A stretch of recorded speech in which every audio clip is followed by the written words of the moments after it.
মে 1999-এ Indian army পাকিস্তানের বিরুদ্ধে এমন একটা যুদ্ধে লড়েছিল যে যুদ্ধের জন্য ইন্ডিয়া আগে থেকে প্রিপেয়ার্ড ছিল। যুদ্ধের মধ্যে ইন্ডিয়ান আর্মিকে বেশ কিছু ক্যাজুয়ালিটি ফেস করতে হয়। কয়েকশো ইন্ডিয়ান আর্মি মারা যায়, 5000-এর বেশি পাকিস্তানি সোলজারের সাথে যুদ্ধ করতে। ইন্ডিয়ার বেশ কিছু ফাইটার জেট পাকিস্তানের স্টিঙ্গার মিসাইল দ্বারা ডিস্ট্রয় করে ফেলা হয়। কারগিলের এই উঁচু পাহাড় দখল করে বসে থাকা পাকিস্তানি আর্মি কন্টিনিউয়াস অ্যাটাক করেই চলেছিল। এই সময় ইন্ডিয়ান আর্মির দরকার ছিল বেশ কিছু মডার্ন ওয়েপন এবং অ্যাডভান্স টেকনোলজি, যার সাহায্যে পাহাড়ের ওপরে পাকিস্তানের পজিশন আইডেন্টিফাইড করে তাদের মারা। কিন্তু প্রবলেম হলো কারগিলের এই সিচুয়েশনের ক্ষেত্রে ইন্ডিয়ার কাছে এমন মডার্ন ওয়েপন ছিল না। এছাড়াও পরমাণু টেস্টের ফলে ইন্ডিয়াকে বেশ কিছু দেশ ব্যান করে, যার ফলে বিদেশ থেকে অস্ত্র পাওয়া ইম্পসিবল হয়ে দাঁড়ায়। পরমাণু টেস্টের পর আমেরিকা, ইউরোপ খুব চেষ্টা করে ইন্ডিয়াকে কেউ যেন আধুনিক অস্ত্র না দেয়। কারগিল ওয়ারে ইন্ডিয়ার আধুনিক অস্ত্রের খুব দরকার ছিল। এইরকম সিচুয়েশনে ইসরায়েল কোন দেশের কথা না শুনে ইন্ডিয়ার হেল্প করতে এগিয়ে আসে। ইসরায়েলের হেল্প আসতেই ওয়ারের সিচুয়েশন চেঞ্জ হয়ে যায়। কিছুদিনের মধ্যেই Indian army Pakistani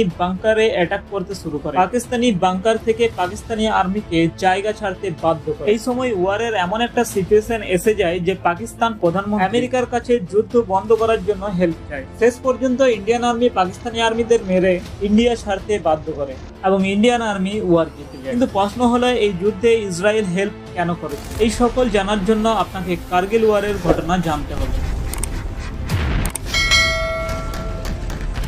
Minister Atal Bihari Vajpayee made it clear that India would emerge victorious.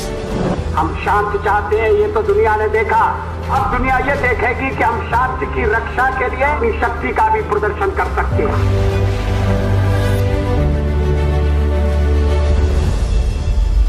1971-এ Indo পাক ওয়ারে পাকিস্তান ইন্ডিয়ার কাছে খুব বাজেভাবে হেরে যায়। এর ফলে পাকিস্তান যে কোনো উপায়ে এর প্রতিশোধ নিতে চেয়েছে। এরপর 1984-এ আবার একবার পাকিস্তান ইন্ডিয়ার কাছে সিয়াচিন ওয়ারে আবার একবার হেরে যায়। এই সকল হারের পর 1998-এ পারভেজ মুশারফ পাকিস্তানি আর্মির চিফ অ্যাপয়েন্টেড হয়। 1999-এ পারভেজ মুশারফ অপারেশন বদ্রা লঞ্চ করে।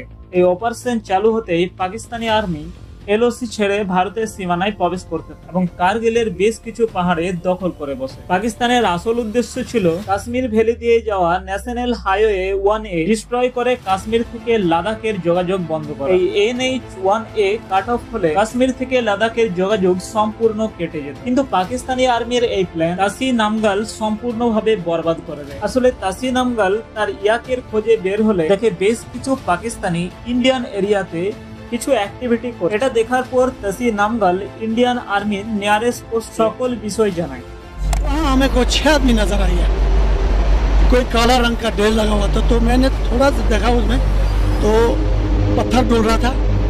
এরপর 5 মে বেশ কিছু ইন্ডিয়ান আর্মির ওপর পাকিস্তানি আর্মি অ্যাটাক করে। পাকিস্তানি আর্মি কাশ্মীরের টোলোলিন, টাইগার হিল এইরকম ইম্পর্টেন্ট জায়গা দখল করে ভারতের বেশ কয়েক কিলোমিটার ভিতরে চলে আসে পাকিস্তানি আর্মি। কিন্তু এই সময় পাকিস্তানি প্রধানমন্ত্রী নওয়াজ শরীফ এলওসি ক্রস ও ইন্ডিয়াতে প্রবেশ করার ব্যাপার মানতে চায় না। এরপর 10 মে 1999 অপারেশন বিজয় লঞ্চ করে ইন্ডিয়ান আর্মি। অপারেশন বিজয় লঞ্চ করতে হাজার হাজার আর্মি কাশ্মীরে পাঠানো। সকল আর্মিদের 10,000 থেকে 16,000 উঁচু পাহাড়ে উঠে শত্রুদের সাথে যুদ্ধ করতে হবে। কিন্তু প্রবলেম হলো পাকিস্তানি আর্মি পাহাড়গুলিতে আগেই দখল করে বসে, যার ফলে ইন্ডিয়ান আর্মিদের ইজিলি লোকেট করে অ্যাটাক করতে। এই কারণে দিনের বেলায় পাহাড়ে ওঠার পরিবর্তে রাতে ওঠার সিদ্ধান্ত নেয় ইন্ডিয়ান। কিন্তু রাতে ওঠাও খুব একটি ইজি ছিল। কারগিলে রাতের সময় প্রচন্ড ঠান্ডার সাথে সাথে অক্সিজেন লেভেলও কমে যায়। কিন্তু এত বেশি কঠিন চ্যালেঞ্জ হওয়া সত্ত্বেও রাতের অন্ধকারে ইন্ডিয়ান আর্মিরা অপারেশন চালু রাখে। আর্মিদের এই নির্ভীক ও সাহসিকতার জন্যই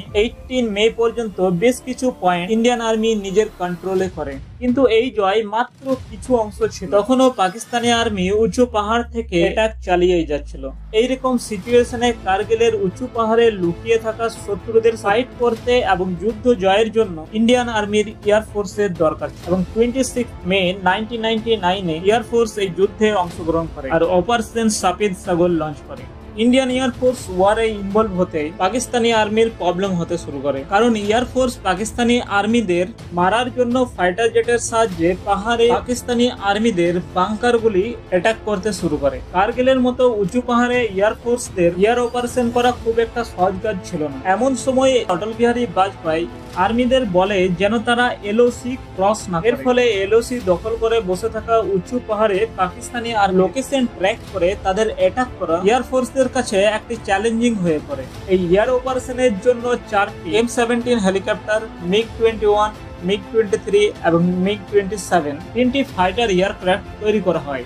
এয়ারফোর্স একের পর এক পাকিস্তানি বাংকারদের ধ্বংস করতে থাকে। সবকিছুই অ্যাকর্ডিং টু প্ল্যান চলছিল। এমন সময় MiG-27 ফাইটার জেটের ইঞ্জিনে কিছু প্রবলেম দেখা যায় এবং স্পিড কমতে থাকে। ক্র্যাশ হওয়ার আগে MiG-27 এ থাকা কাম্ভাপাত নচিকেতা MiG-21 এ মেসেজ পাঠায় এবং MiG-21 এ থাকা অজয় আহুজা মেসেজ পেতে তার জেট MiG-27 এর দিকে নিয়ে যায়। কিন্তু কারগিলের এই পাহাড়ি জায়গায় লোকেট করা ইজি ছিল না। এরপরেও অজয় আহুজা MiG-21 কে এলওসির খুব কাছাকাছি নিয়ে যায়। এই সময় লক্ষ্য করে তার MiG-21 এর ওপর কেউ মিসাইল ফায়ার করেছে।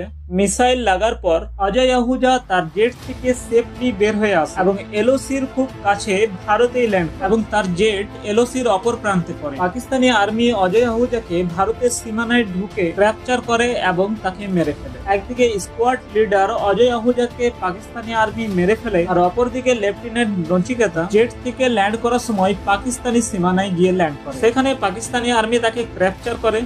পাকিস্তানি দ্বারা স্কোয়াড লিডার অজয় আহুজার হত্যা হওয়া ও নচিকেতাকে ক্যাপচার করা এয়ারফোর্সের কাছে একটা বড় প্রবলেম হয়ে ওঠে। যদিও ইন্টারন্যাশনাল প্রেসারের কারণে 3 জুন পাকিস্তানি নচিকেতাকে ভারতে পাঠাতে বাধ্য হয়, কিন্তু অপারেশন সাপের সাগর লঞ্চ করার মাত্র 3 দিনের মধ্যে পাকিস্তানি আর্মি স্ট্রেঙ্গার মিসাইলের সাহায্যে ইন্ডিয়ার বেশ কিছু ফাইটার জেট নষ্ট করে দেয়। এই সময় এয়ার চিফ মার্শাল অনিল ইয়াসওয়ান্ত টিপনিস এর বেশ কিছু অ্যাডভান্স মিলিটারি টুলস এর দরকার ছিল, যার দ্বারা কাশ্মীরে লুকিয়ে থাকা পাকিস্তানি আর্মিদের লোকেট করে শেষ করা যায়। কিন্তু এই সময় ইন্ডিয়ার কাছে এইরকম অ্যাডভান্স টুল না থাকায় বিদেশ থেকে আনতে হয়। কিন্তু ভারত 1998 এ পোখরানে নিউক্লিয়ার টেস্টের কারণে ভারতের ওপর আমেরিকা বেশ কিছু ব্যান্ড লাগিয়ে দিয়েছিল যেন কোন দেশ থেকে ভারতের মিলিটারি ওয়েপন ও টুলস না আনতে পারে। কিন্তু এই সময় ইসরায়েল ভারতের এমার্জেন্সির কথা বুঝে মডার্ন ওয়েপন পাঠায়। লেজার গাইডেড মিসাইলের সাথে সাথে এমন কিছু মডার্ন ড্রোনও পাঠায় যার সাহায্যে খুব সহজেই পাকিস্তানিদের পজিশন দেখা যাবে। এই সময় আমেরিকা ও অন্যান্য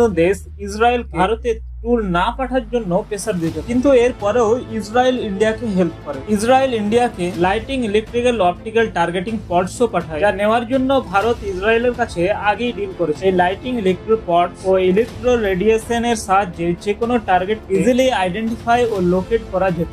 এছাড়াও এই পডসে হাই রেঞ্জের ক্যামেরাও ছিল, যার দ্বারা পাইলট যে কোনো টার্গেটের ক্লিয়ার পিকচার ক্যাপচার করতে পারে। এই সকল পাওয়ার পর প্রবলেম হচ্ছিল যে এই আধুনিক অস্ত্রগুলি চালানোর মতো ইন্ডিয়ার কাছে প্রশিক্ষণ ছিল। এরপর ইসরায়েল কিছু টেকনিক্যাল ইঞ্জিনিয়ারকে ভারতে পাঠায়, যার ফলে ইন্ডিয়ান এয়ারফোর্স টেকনিক্যাল টিমের সাহায্যে সকল অস্ত্রের ব্যবহার জানতে পারে। এরপর ইন্ডিয়ান এয়ারফোর্স যুদ্ধের জন্য পুরোপুরি তৈরি। ইন্ডিয়ান এয়ারফোর্স ফাইটার জেটগুলিতে টার্গেটিং পডসের সাথে সাথে 1000 পাউন্ডের ড্যাম বোমও ইনস্টল করতে থাকে। এরপর ইন্ডিয়ান এয়ারফোর্স টার্গেটিং পডসের সাহায্যে খুব ইজিলি এক্সাক্ট লোকেশন পাচ্ছিল ককপিটে বসে। পাইলট সেই স্থানের ইমেজও ককপিটেই পাচ্ছিল। এইভাবেই টার্গেট ক্লিয়ার করে ফাইটার জেট ইজিলি পাকিস্তানিদের অ্যাটাক করতে থাকে। এয়ারফোর্স এক এক করে পাকিস্তানি বাংকার ধ্বংস করতে থাকে। 24 জুন মিরাজ 2000 ফাইটার জেট 16,000 ফুট উপরে টাইগার হিলসে পাকিস্তানি বাংকারের ওপর লেজার গাইডিং বোম দিয়ে অ্যাটাক করে, যার ফলে টাইগার হিলে পাকিস্তানি বাংকারের কিছু সেকেন্ডের মধ্যেই ভেঙে পড়ে। বেশ কিছু পাকিস্তানি আর্মি মারা যায় এবং বেশ কিছু আহত হয়। এরপর বাকি কাজ ইন্ডিয়ান আর্মি শেষ করে। 4 জুলাই 18 জন আর্মি টাইগার হিলসে চেপে শত্রুদের ওপর ফায়ারিং করে। এয়ার অ্যাটাকে আহত হওয়া পাকিস্তানি আর্মি ইন্ডিয়ান আর্মির সাথে পেরে ওঠে। টাইগার হিলসে উঠার সময় 19 বছরের যোগেন্দ্র সিং যাদব 3টি গুলি পায়, কিন্তু এরপরও টাইগার হিলস জয় করে। এই সকল হারের পর পাকিস্তানি প্রধানমন্ত্রী যুদ্ধ বন্ধ করার জন্য ইউএস এর কাছে হেল্প চায়। ইউএসএ প্রেসিডেন্ট বিল ক্লিনটন প্রধানমন্ত্রী অটল বিহারী বাজপেয়ীকে যুদ্ধ থামানোর কথা বললে প্রধানমন্ত্রী বাজপেয়ী বলেন, হয় পাকিস্তানি আর্মি ভারতের সীমানা থেকে নিজের থেকে বের হোক, না হলে ইন্ডিয়ান আর্মি ফোর্সফুলি বের করবে। এছাড়াও বলে যে পাকিস্তানি আর্মি কার্গিল ওয়ারে পরমাণু বোমের ব্যবহার করতে পারে। প্রধানমন্ত্রী অটল বিহারী বাজপেয়ী বলেন, বলেন, যদি এই রকম হয় তো আগামীকালের সূর্য উদয়ের আগে পাকিস্তানি নামের কোনো দেশের অস্তিত্ব থাকবে না। বাজপেয়ীর এই কথার পর ইউএসএ প্রেসিডেন্টের কাছে ক্লিয়ার ছিল ভারত কার্গিল পুনরায় জয় না করা পর্যন্ত যুদ্ধ করে যাবে। এরপর ইউএসএ প্রেসিডেন্ট নওয়াজ শরীফকে প্রেসারতে যুদ্ধ থেকে সরে আসার জন্য। একদিকে পাকিস্তানকে ইন্টারন্যাশনালি ভাবে প্রেসার দেওয়া হচ্ছিল কোনো কারণ ছাড়াই যুদ্ধ করার জন্য, আর অন্যদিকে ইন্ডিয়ান এয়ারফোর্স ও ইন্ডিয়ান আর্মি পাকিস্তানি আর্মির ওপর মৃত্যুর দূতের মতো নেমে পড়েছে। এর ফলে পাকিস্তানি আর্মি বাধ্য হয়ে কার্গিল ছাড়তে থাকে। এই সময় 12 জুলাই অপারেশন সাফেদ সাগর বন্ধ করে দেওয়া হয়। এই সুযোগে বেশ কিছু পাকিস্তানি আর্মি বুঝে আবার কার্গিলে প্রবেশ করতে থাকে। ইন্ডিয়ান আর্মি তাদের ওপর অ্যাটাক করে, যার ফলে পাকিস্তানি আর্মি ভারত ছাড়তে বাধ্য হয়। এই সময় শের শাহ অর্থাৎ বিক্রম বাত্রা শহীদ হয়। 26 জুলাই 1999 ইন্ডিয়ান আর্মি কার্গিল জয়লাভ করে, আর সেদিন থেকেই 26 জুলাই কার্গিল বিজয় দিবস হিসাবে পালন করা হয়। ভিডিওটি ভালো লাগলে লাইক, শেয়ার, সাবস্ক্রাইব করুন। ধন্যবাদ।